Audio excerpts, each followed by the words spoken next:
It's a big year in Ireland this year. We're celebrating, we're marking 100 years since the Easter Rising of 1916. An amazing revolution, because the men and women who began it knew it was doomed to failure. But they hoped, they put their lives on the line, so that one day in the future, Irish people could fuck up their own country by themselves. I find the whole idea of anniversaries quite strange, because they're not real, are they? They're an act of collective imagination. Like we all decide, because somebody else tells us to think about the same shit at the same time. Like, how can you put something as rigid as time on something as fluid as memory? And I have to be honest with you, I fucking struggle with this part of the show myself. But there will be. There's lots of things you can celebrate, you know. If we celebrate 1916, we're going to have to celebrate the Great War of Independence, where freedom was actually achieved. And then we're going to have to celebrate the Civil War, where the English were gone, but we still had the guns. So we said, we fucking shoot one another for a while, we will. And then things went quiet up until about 1990, and we qualified for the World Cup. So these are all the markers ahead of us, you know. Things are like always changing, and democracy, I suppose, gives people an opportunity to have a say in the way their country is run, you know, like England or the UK or whatever the fuck you're most comfortable calling yourselves. Most recently voted to leave Europe. Where will they go?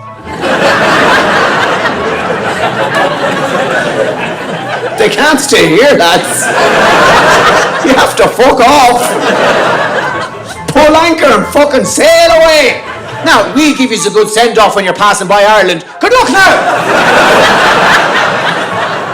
Don't rush back, you'll be grand. Go on, off you go. We'll fill in the gap, don't you worry.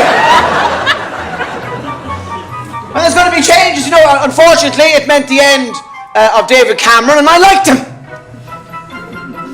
I loved David Cameron, because allegedly, when he was young, he put his willy in a dead pig's mouth. That's exactly the type of man I can follow. Someone who's prepared to go that extra inch. He's precisely the person you needed, sitting across the table from Angela Merkel during tough EU negotiations. I've done it before, Angela.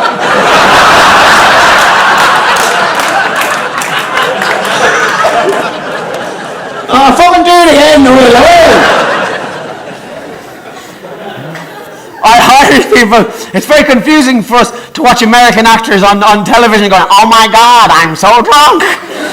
We're screaming at the screen, no, you're not drunk. If you were drunk, you wouldn't be able to remember your lines. Getting drunk and having sex with strangers, that's how Irish people meet one another, isn't it? Drunken sex with somebody you don't know. You should try it, it's fantastic. You do things you never thought you'd do. You put your face places normally you wouldn't put your feet. That's all right, I don't mind the smell.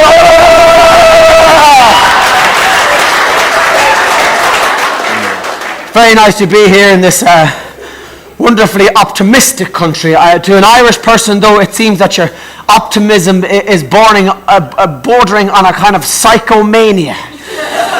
Everybody in this country wants to be fucking happy. Really want to be happy. I'm going to try my best to be happy.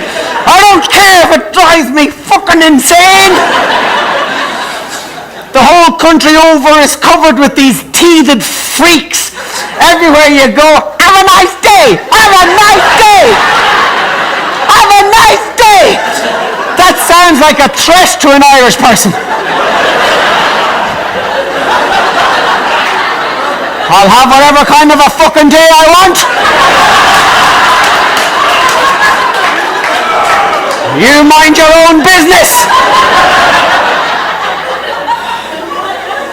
Irish people, I think we're a lot more realistic about the randomness of life, the untold cruelty for no reason. Irish people don't say have a nice day, we say good luck.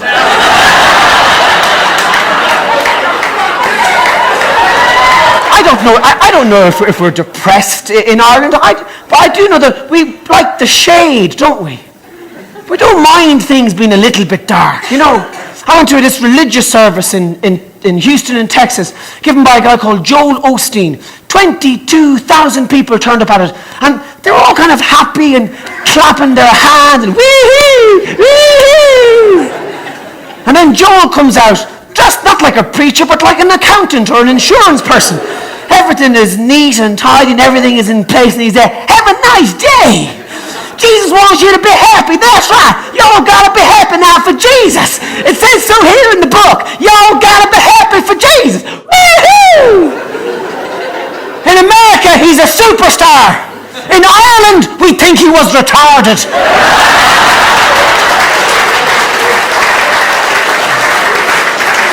Yeah, have a nice day. That's right, Joel. You have a nice day.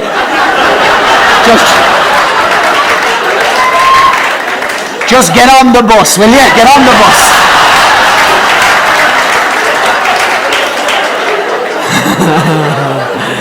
Your helmet has your name on it. That's the lad.